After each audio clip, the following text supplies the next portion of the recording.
Que la gloire soit rendue à notre Seigneur pour cette grâce qu'il vient encore de nous accorder pour que nous puissions encore nous retrouver dans le cadre de notre programme de ce soir, tel que prévu.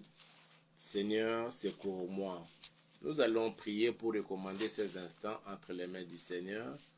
Prions tous ensemble au nom puissant de Jésus. Seigneur, nous voulons te dire merci et nous bénissons ton Seigneur, Papa, pour cette grâce que tu viens encore de nous accorder, Yahweh, après que tu nous aies gardés et protégés toute la journée durant, Papa. Nous avons vaqué dans nos activités, ô Dieu. Nous avons emprunté divers moyens de transport, de déplacement, Yahweh. Des histoires faites de mains d'hommes sans cœur, sans yeux. Mais toi, tu étais là pour assurer notre sécurité et protection. Et Seigneur, tu as pourvu à tous nos besoins concernant notre manger, notre boire, notre vêtir. Tu nous as épargné des accidents et de beaucoup de choses et de tous les pièges que l'ennemi avait tendus contre nous. Que toute la gloire te soit rendue, Seigneur, et nous voulons recommander ces instants entre tes saintes et puissantes mains. Père, permets que dans tout endroit où l'on nous suit en ce moment, où l'on est connecté à ces programmes, que ton esprit soit à l'œuvre. Que tes anges nous assistent, ô Yahweh, que tu étendes ta main pour nous garder, nous protéger. Donne à chacun de nous l'entendement des disciples et fais-nous connaître, Seigneur, ta volonté. Et c'est là pour la gloire de ton Seigneur. Au nom puissant de Jésus, je déjoue tout le plan du diable, je le voue à l'échec. Au nom puissant de notre Seigneur Jésus-Christ, nous avons ainsi prié et nous disons Amen. Voilà. Bien avant de commencer, nous voulons d'abord faire remarquer aux chrétiens que nous sommes, à tous les Congolais. J'espère que vous nous écoutez. Si vous êtes en ligne et que vous êtes avec nous, si le son est bon, faites-le nous savoir pour que nous puissions être sûrs que vous êtes connectés et vous nous suivez 5 sur 5. Je disais, avant de commencer, pour aborder notre sujet, je voudrais d'abord épingler quelque chose sur ce qui se passe dans notre pays, et tout particulièrement ici à Kinshasa. En 1999-2000, j'étais encore étudiant. L'un de nos professeurs que nous dispensait les cours de diplomatie nous avait donné un TP. Alors, il nous avait demandé d'aller au niveau du ministère des Affaires étrangères pour qu'on puisse dresser la liste de tous les ambassadeurs, de toutes les ambassades de la RDC et de tous les ambassadeurs qui animaient ces ambassades-là, ces missions diplomatiques. Quand nous sommes allés, et nous sommes adressés à la direction des protocoles d'État. Le monsieur qui nous avait reçus ces jours-là, en ces temps-là, il nous a dit que dans toutes les ambassades du monde, la RDC n'avait pas de représentants en qualité d'ambassadeur. Toutes les ambassades et les missions diplomatiques étaient dirigées par les chargés d'affaires, les secrétaires d'ambassade, parce que tous les ambassadeurs ont été expulsés et on ne le voulait plus. Dans toutes les chancelleries du monde, on ne voulait plus de nos ambassadeurs. Parce que c'était parmi les combats que le président de l'époque, Mouzé, avait connus. Et nous avons constaté qu'ici, à l'interne, il y avait aussi les combats au niveau, un combat, il y avait plusieurs fronts, disons, les fronts économiques, les fronts diplomatiques, et il y avait aussi les fronts militaires. Mais dans les fronts économiques, toutes les sociétés d'aviation de l'Europe qui venaient sur le sol congolais, quand Mouzé avait demandé à ce que tout soit, et toutes les transactions puissent se faire en francs congolais. Eux, ils ont refusé et ils étaient catégoriques. La SN Bruxelles, Air France et d'autres sociétés, ils ont refusé. Ils ont dit que eux, jamais ils vont vendre leurs billets en francs congolais. Ça sera toujours en euros et d'autres en dollars américains. Et sur le front économique toujours, on a poussé toutes les sociétés pétrolières de refuser de vendre les carburants au niveau des stations-service. C'est comme cela qu'on voyait des fils et des fils de véhicules. Et certains passaient les nuits là, au niveau des stations-service, pour ne plus avoir 5 ou 10 litres d'essence ou de gasoil. Et quand nous observons actuellement aussi ce qui se passe au niveau de la SNEL et de la Régie des eaux, je me pose la question, est-ce que ce n'est pas un front que les Occidentaux ont ouvert contre les régimes actuels, parce que ne voulant plus de notre président et de son régime? Si ce n'est pas le cas, nous voulons que les responsables de ces deux sociétés puissent vraiment répondre et satisfaire aux besoins de la population. Si ce n'est pas ça, c'est qu'ils sont dans le coup.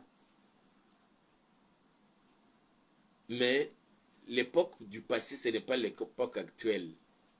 Ne dit-on pas autre temps, autre mœurs?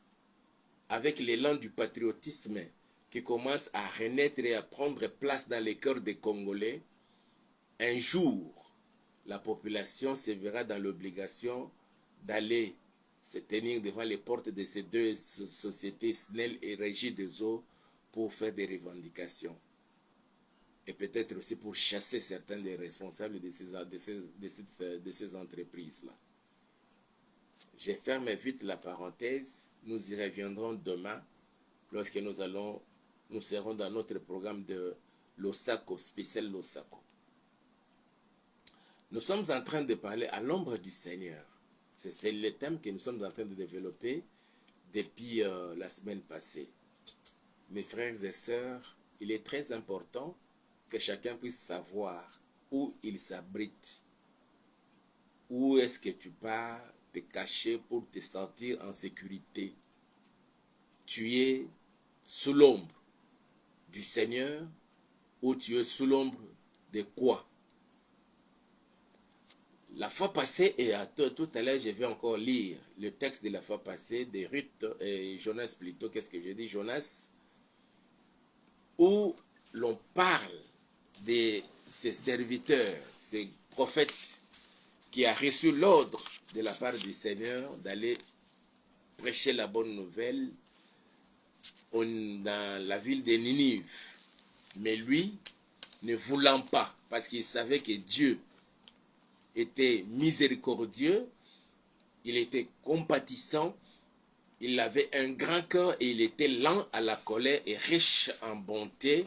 Et s'il partait là-bas à Ninive et que les Ninivites entendaient ce qu'il allait prêcher, parler de la part du Seigneur, le Seigneur se repentirait du mal qu'il a résolu de faire contre cette ville.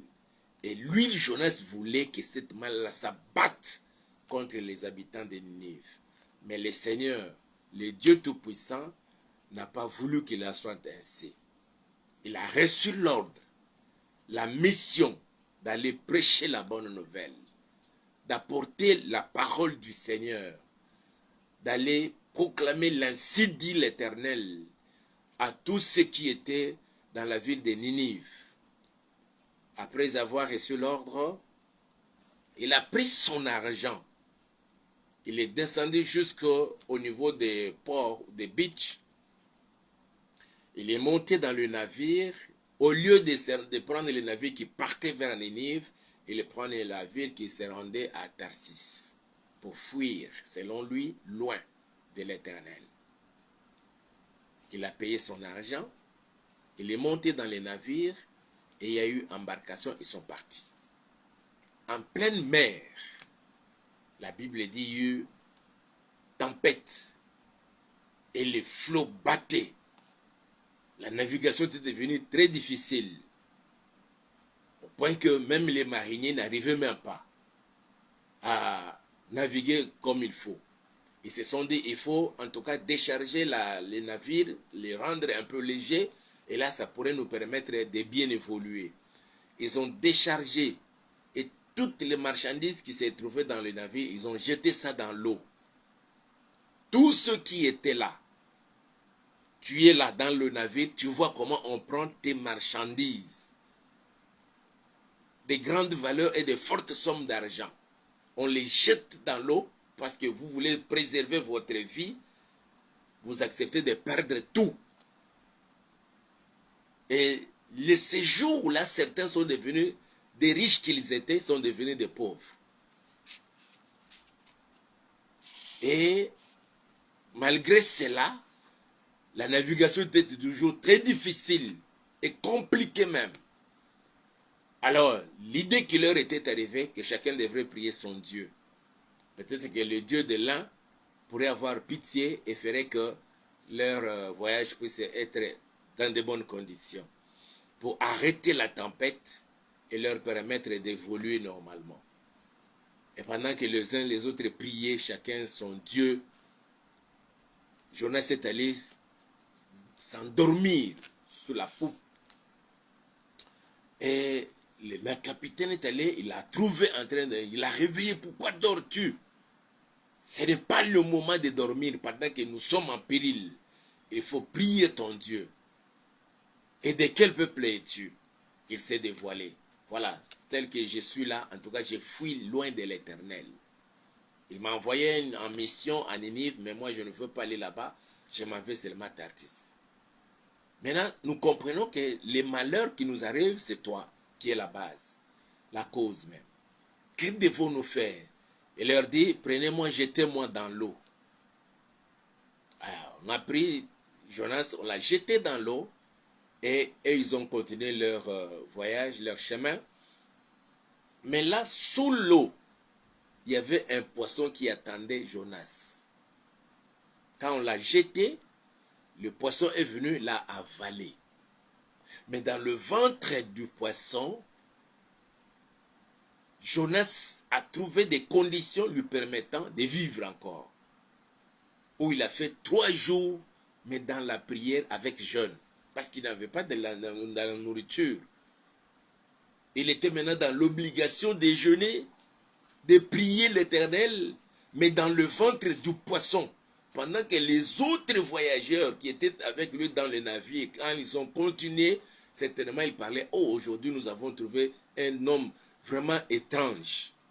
Il nous a attiré les malheurs, voilà nous sommes devenus ce que nous sommes devenus là, nous avons tout perdu à cause de lui. Et d'ailleurs, il est même mort, il est noyé dans les eaux de la mer, ne sachant pas ce qui s'est passé sous les navires. Quand on l'a jeté, il y avait un poisson qui attendait Jonas. Alors, 3 jours après, les poissons, le Seigneur a ordonné aux poissons de vomir.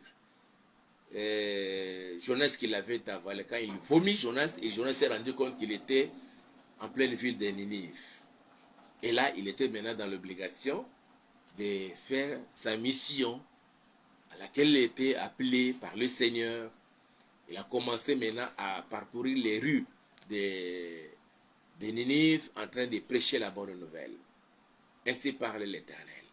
Ainsi parle l'Éternel. Encore un peu de temps. Voilà ce que le Seigneur va faire. Voilà ce que le Seigneur va faire. Et le bruit de sa prédication est arrivé jusqu'aux oreilles du roi. Et le roi a fait décréter un jeûne dans toute la ville de Ninive, demandant à tout le monde de s'abstenir. Les hommes de s'abstenir de leurs femmes, les femmes de s'abstenir de leurs hommes, et de s'abstenir même de la nourriture, même les animaux. Peut-être que le Seigneur pourrait avoir pitié d'eux. Et effectivement, le Seigneur avait pitié d'eux. Il s'est repenti du mal qu'il voulait faire dans la ville de Ninive. Mais cela n'a pas plu à Jonas.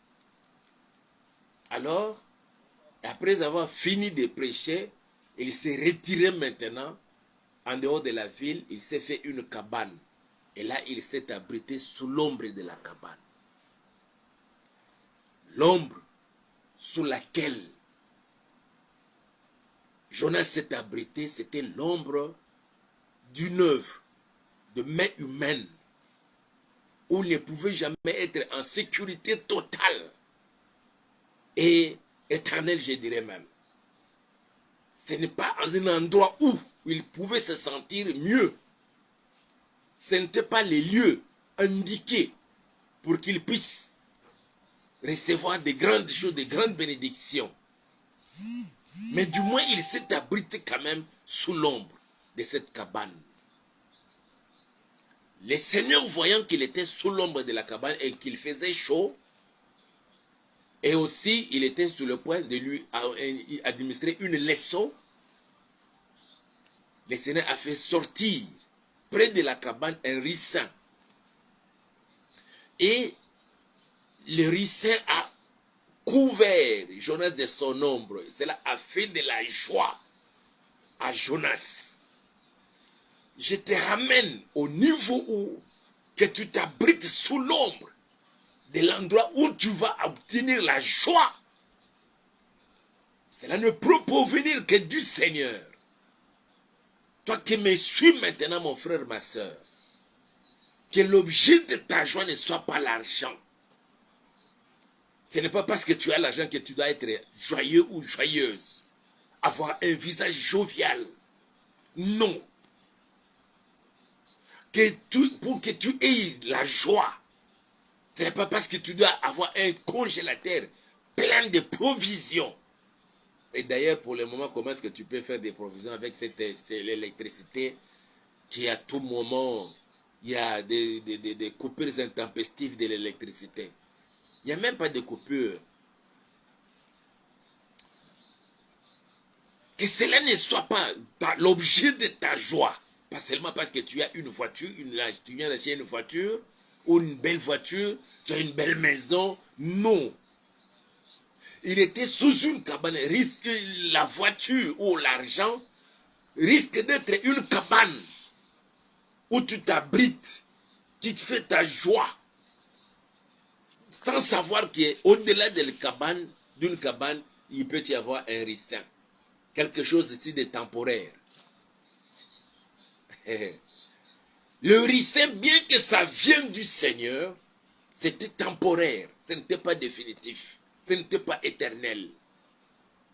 Je voudrais bien nous amener à savoir discerner et distinguer là où l'on peut obtenir la joie éternelle. La bénédiction pour l'éternité. Quand on se retrouve à l'ombre du Seigneur. Cet homme s'est construit une cabane et il s'est abrité. Je voudrais bien que nous lisions un peu ça, pour que nous ayons une bonne idée pour ceux qui n'avaient pas été la fois passée quand nous avons parlé de ça. Jonas chapitre 4. Permettez que je cherche ça dans ma Bible. Où es-tu, Jonas?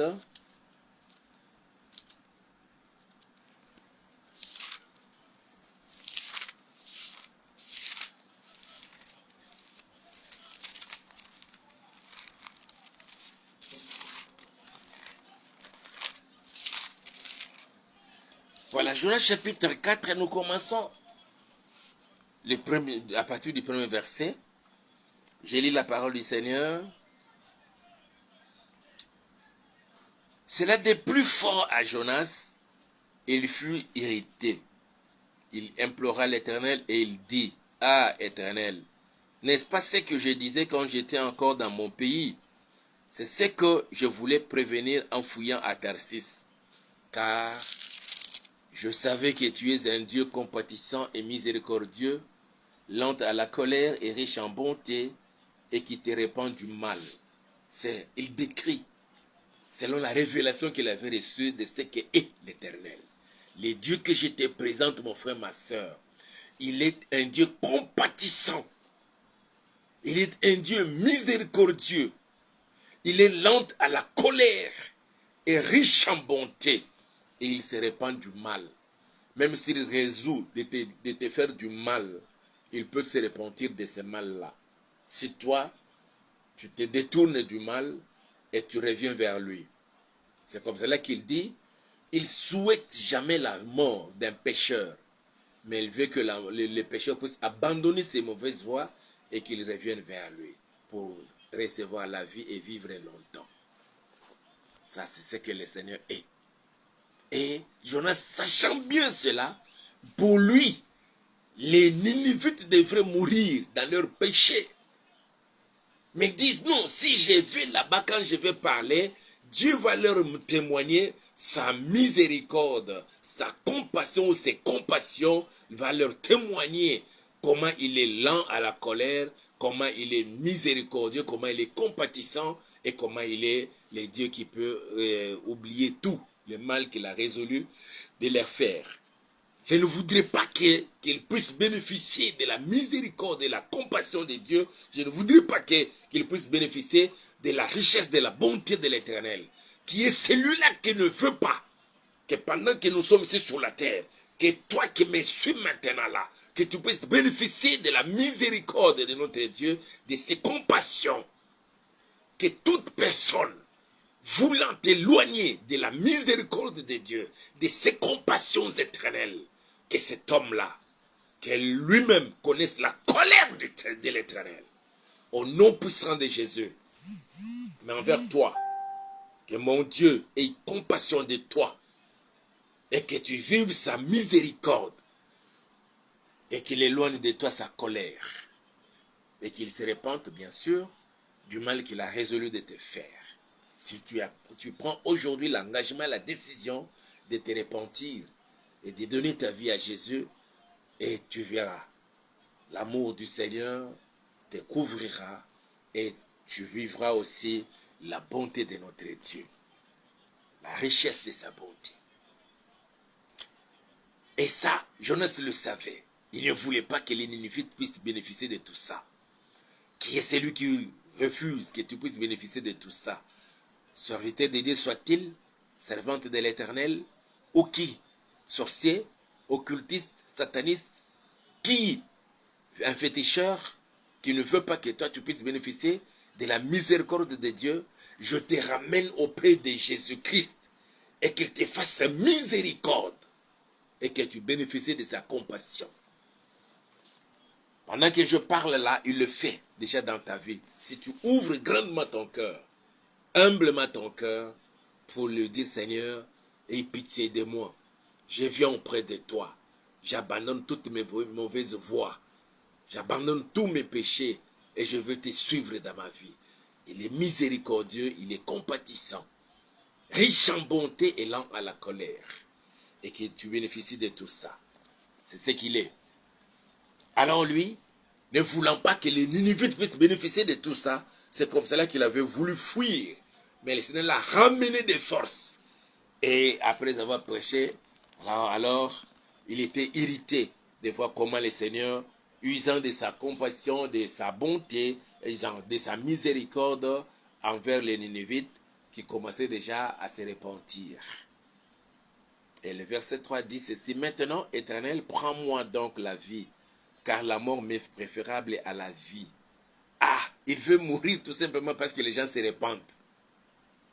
Imaginez mes frères, un serviteur de Dieu, prophète de surcroît, il veut se donner la mort, tout simplement parce qu'il a vu après sa prédication, les gens se sont repentis et Dieu leur a fait miséricorde.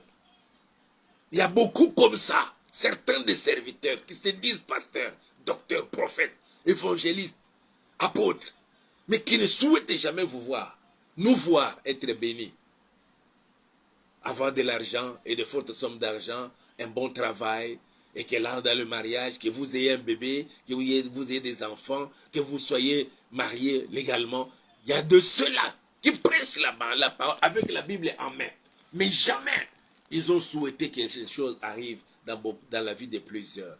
Ils commencent même à jalouser certains, même de ses fidèles dans sa propre église.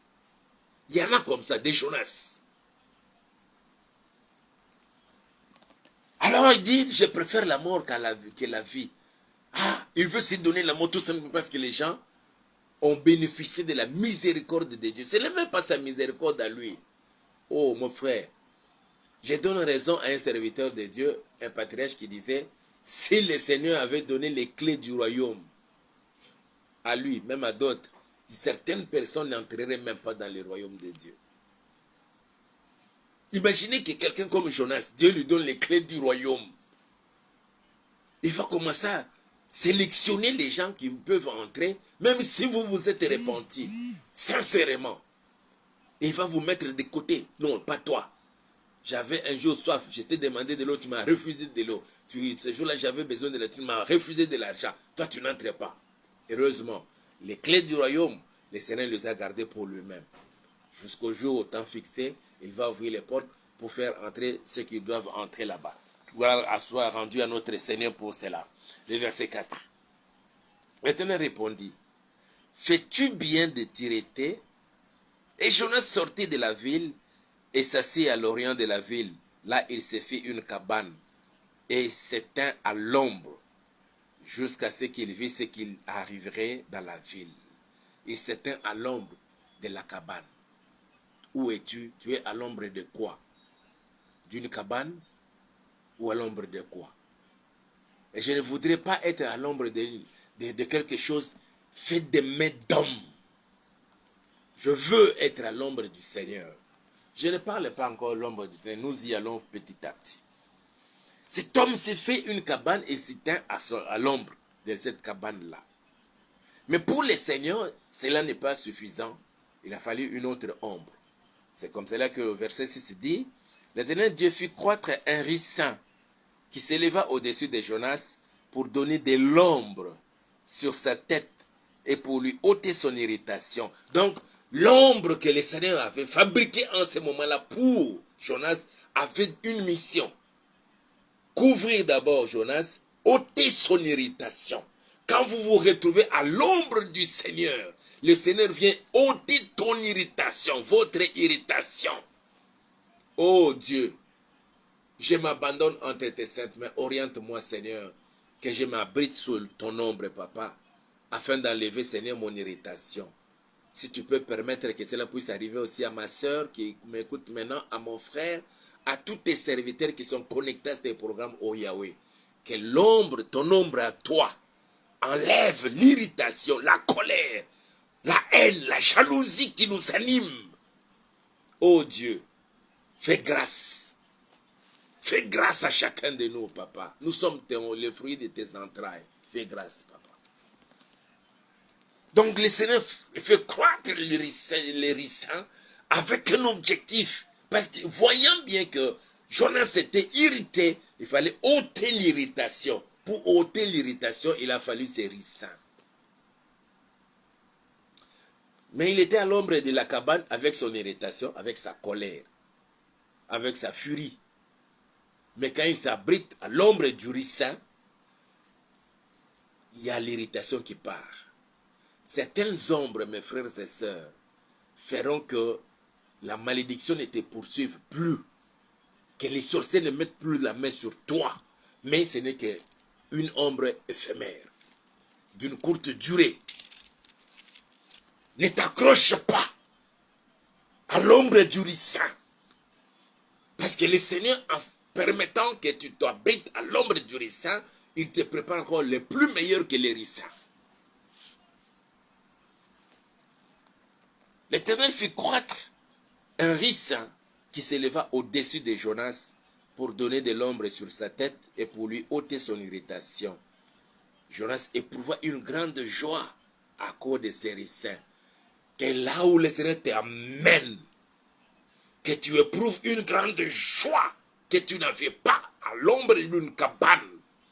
Au nom puissant de Jésus, il y a de cela, même si vous avez l'argent, cela ne peut pas vous procurer la joie ineffable. Mais il faut que tout te retrouve à l'ombre du Seigneur. Je te ramène maintenant, que mon Dieu te prenne et t'amène jusqu'à l'ombre du ricin, afin de prouver une grande joie qui te manquait. Quoique tu sois marié, quoique tu aies fini tes études, mais tu n'as pas cette joie-là. Il n'y a que l'irritation, la jalousie, la colère, la maladie, les tourments, les difficultés, les souffrances. Mais que mon Dieu t'amène jusqu'à l'ombre où tu vas éprouver de la joie et une grande joie qui te manquait longtemps. Au nom puissant de Jésus-Christ de Nazareth. Jonas éprouva une grande joie à cause de ces ricins. Mais le lendemain, À l'aurore, Dieu fit venir un ver qui piqua les ricins et les ricins sécha. Ah, quelque chose qui a produit de la joie, mais en un instant, et un ver le pique, c'est la sèche, il n'y a plus d'ombre. Au lever du soleil, verset 8, Dieu fit souffler un vent chaud d'Orient et le soleil frappa la tête de Jonas au point qu'il tomba en défunt. Comme ces jours, tous ces jours-ci, il y a un soleil accablant. Que vous soyez à la maison, que vous soyez en dehors de la maison, il fait tellement chaud. Et on ne sait même pas comment faire. Et encore, avec le manque d'électricité, les gens vous souffrent sérieusement. Mes frères et sœurs, et c'est comme cela que ces jours-là, les vers piquent les ricins séchent à cause du vent d'Orient et le soleil sort qui frappe la tête de Jonas. Ah, il tombe en défaillance. Il demanda la mort et dit la mort m'est préférable à la vie. Waouh! Dieu dit à Jonas, fais-tu bien de t'irriter à cause du ricin? Il répondit, j'ai fait bien de m'irriter jusqu'à la mort. Et l'Éternel dit, tu as pitié du ricin qui ne t'a coûté aucune peine et que tu n'as pas fait croître, qui est né dans une nuit et qui a péri dans une nuit. Et moi, je n'aurai pas pitié de Ninive, la grande ville dans laquelle se trouvent plus de 120 000 hommes qui ne savent pas distinguer leur droite de leur gauche et des animaux en grand nombre. Je décrète et je déclare, en République démocratique du Congo, il y a des hommes et des femmes en grand nombre que Jésus-Christ doit sauver. Il faut que la guerre s'arrête au nom puissant de Jésus-Christ de Nazareth. Je dis bien, en grand nombre, il y a des hommes et des femmes sur toute l'étendue de la République démocratique du Congo que Jésus-Christ veut sauver. Que cette guerre s'arrête au nom puissant de Jésus. Dans ta famille, il y a des hommes et des femmes que mon Dieu veut sauver. Et que cette hémorragie qui vous dérange, ça peut être la maladie, ça peut être des difficultés, que cela s'arrête au nom puissant de Jésus. Et moi, je n'aurai pas pitié de Ninive, la grande ville dans laquelle se trouvent plus de 120 000 hommes qui ne savent pas distinguer leur droite de leur gauche et des animaux en grand nombre. Mes frères et sœurs, pour Jonas, il était sous l'ombre. D'abord de la cabane que lui-même s'est faite, et aussi sous l'ombre du ricin que l'Éternel a fait croître en une nuit, et l'autre nuit, et le ricin a été séché par le vent d'Orient. Les deux ombres étaient des ombres éphémères. Mais du moins, à la deuxième, à cause du ricin, il y avait des objectifs de l'Éternel. Enlever l'irritation et procurer la joie. Je voudrais que toi et moi, nous nous abritions à l'ombre du Seigneur, où on va enlever l'irritation, on va enlever la malédiction, on va enlever l'envoûtement, on va enlever tout ce qui nous bloquait, tout blocage, on va enlever cela et que cela puisse nous procurer la joie. Des grands bénéfices. Il y a des grands bénéfices quand on est sous l'ombre de l'Éternel. Et je voudrais bien que toi et moi puissions nous abriter à l'ombre de mon Dieu. Que mon Dieu vous bénisse. Seigneur, je me tiens devant ton trône de la grâce, ô Yahweh. Je recommande ton peuple, Papa, qui a été connecté à ce programme en ce jour, où tu nous as encore parlé, Seigneur, de l'ombre, des différentes ombres, Seigneur, où nous pouvons nous abriter. Nous avons, Seigneur, nous nous sommes servis de l'exemple de Jonas, qui il s'est fait une cabane et il s'est abrité à l'ombre de la cabane. Mais là, il était toujours dans une grande irritation. Et toi, Seigneur, pour enlever l'irritation dans la vie de Jonas, tu as fait sortir, tu as fait croître, ô Dieu, le ricin, afin que Jonas, ton serviteur, puisse s'abriter à l'ombre du ricin. Et là, tu as enlevé pour ôter l'irritation et lui procurer la joie, une grande joie. Et c'est ce qui fut fait. J'amène mon frère, j'amène ma soeur, ainsi que Seigneur, tes serviteurs connectés à ces programmes Yahweh. Seigneur, si tu peux, que cela puisse être momentané ou temporaire. Amène-nous, Seigneur, sous l'ombre du ricin qui vient de toi, que l'œuvre de ta main, ô Dieu Tout-Puissant, pour nous procurer la joie, la grande joie, et pour enlever, ô Dieu, dans nos vies, l'irritation provoquée par la sorcellerie, par l'occultisme, par le satanisme, les œuvres des ténèbres, ô Yahweh, qui nous accablaient pendant longtemps, que cela puisse disparaître. Il y a de ceux-là, Seigneur, à cause de cela, sont malades des années et des années. Et ils sont soumis désormais dans leur vie à être, Seigneur, ô Dieu, placés dans le régime, à prendre chaque jour des injections, à prendre chaque jour des comprimés, à prendre chaque jour des dragées, à prendre chaque jour, Seigneur, des capsules. Sinon, Seigneur, leur vie tomberait en défaillance, comme Jonas au Père. Je te les recommande, ô Dieu Tout-Puissant, et que tu étendes ta main, Seigneur, dans la vie de ton peuple, que celui qui était malade, papa, soit guéri à l'instant même, parce qu'il est maintenant sous l'ombre, ô Dieu, peut-être du ricin que tu as fait croître dans sa vie. Au nom puissant de Jésus-Christ de Nazareth, fais croître, ô Dieu, le ricin dans la vie de ma soeur et de mon frère, dans la vie de tes serviteurs, papa, pour que nous puissions nous abriter à l'ombre du ricin, afin que tu enlèves la malédiction, que tu enlèves l'envoûtement, que tu enlèves la maladie, que tu enlèves les blocages, que tu enlèves, Seigneur, ce qui nous faisait manquer au Dieu de la joie, mais que tu nous procures la grande joie. Qu'il en soit ainsi au nom puissant de Jésus-Christ de Nazareth. Frères et sœurs, je vous bénis et je vous recommande à la main de mon Dieu qu'il prenne soin de chacun en ce moment, Yahweh. Permets, Seigneur, même ceux qui n'arrivent pas à dormir paisiblement, papa, qu'à partir de maintenant, parce que sous l'ombre de ta main, papa, qu'ils commencent à dormir paisiblement. Que toute femme arrivée à terme, mais jusque-là n'arrive pas, Seigneur, à enfanter, ô Dieu, que le Saint-Esprit agisse et qu'elle soit surprise par la douleur de l'enfantement et qu'elles enfantent, Seigneur, sans complication, sans difficulté et par voie basse, au nom puissant de Jésus-Christ de Nazareth. Frères et sœurs, je vous bénis et je vous recommande à la main de mon Dieu.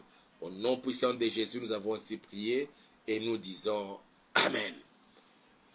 Voilà. Nous bénissons le Seigneur qui a permis que nous soyons là malgré toutes les difficultés qui nous arrivent tous ces temps-ci à cause de l'électricité. Mais nous sommes là.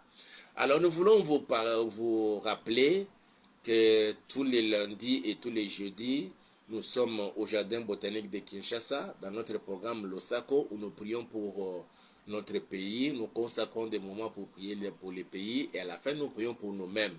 Nous vous invitons à venir vous joindre à nous, là au Jardin botanique. Déjà, demain, comme j'ai dit, nous serons là à partir de 9h30, au plus tard 10h, nous commençons. Donc le lundi aussi, à partir de 9h, nous commençons jusqu'à 16h. De 15h30, 16h, on termine. Soyez le bienvenu. Nous avons encore une autre activité que nous organisons la semaine prochaine, c'est-à-dire le mardi, le 27, et le jeudi, le 29. Et spécialement pour tous ceux qui sont nés le 29 février.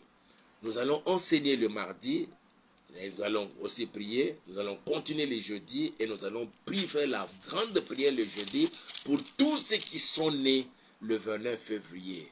Notre thème que nous allons développer, c'est le 29 février, les jours de ma naissance, une bénédiction ou malédiction. Nous allons enseigner sur l'année bissextile, nous allons donner la révélation de cette année bissextile, comment on est arrivé à l'année bissextile et comment la date du 29 février n'arrive que 4 années plus tard. Et tout cela, venez écouter la parole du Seigneur, la révélation de la parole du Seigneur, pour que cela nous soyons éclairés dans notre vie à nous. Et nous allons spécialement prier pour toute personne née le 29 février et les femmes qui ont enfanté le 29 février. J'aurais appris dans les documentaires, certaines personnes en Europe, comme souvent les femmes aiment bien donner les naissances par césarienne. Aujourd'hui, ce n'est plus la grande opération, on ouvre tous les ventres, mais juste une partie là, et puis la plaie se cicatrise le plus vite possible. C'est comme cela que beaucoup de femmes aiment bien aujourd'hui donner naissance à leurs enfants par césarienne. Alors, si les docteurs programmaient la césarienne le 29 février, plusieurs refusent, parce qu'ils ont compris que c'était une mauvaise date, la date du 29 février. Venez nombreux à l'église Mission Exode Kinshasa, se situant sur l'avenue Katono au numéro 5, dans la commune de Lingwala. La référence, c'est l'avenue du 24 novembre, en face du supermarché Galaxy, juste avant de traverser la rivière Gombe là-bas, avant l'ISC. Dès que vous arrivez là au supermarché Galaxy, vous descendez là et vous traversez de l'autre côté de Lingwala, juste l'avenue qui longe la rivière, c'est cela, Katono et au numéro 5. On se retrouve là le mardi prochain et le jeudi prochain, 27 et le 29 février, de 17h à 19h. Soyez le bienvenu, invitez d'autres personnes et propagez la nouvelle. Que Dieu vous bénisse. N'oubliez pas de liker nos émissions, de le partager avec d'autres personnes. Aussi, nous sommes à quête d'un endroit pour commencer l'église ou bien les intercessions. Vous savez que dans votre parcelle, vous avez peut-être une maison non occupée. Vous pouvez mettre ça à la disposition du Seigneur pendant un temps. Nous pouvons venir, appelez-nous à notre numéro. Nous viendrons pour visiter et nous allons commencer les intercessions. Et puis peut-être un peu plus tard, si vous acceptez, bien sûr que nous allons commencer l'église. Sinon, portez-vous bien, que Dieu vous bénisse et on se retrouve demain. Le matin d'abord au jardin botanique à partir de 10h et le soir à 23h dans notre programme spécial Losako. Que Dieu vous bénisse et à demain.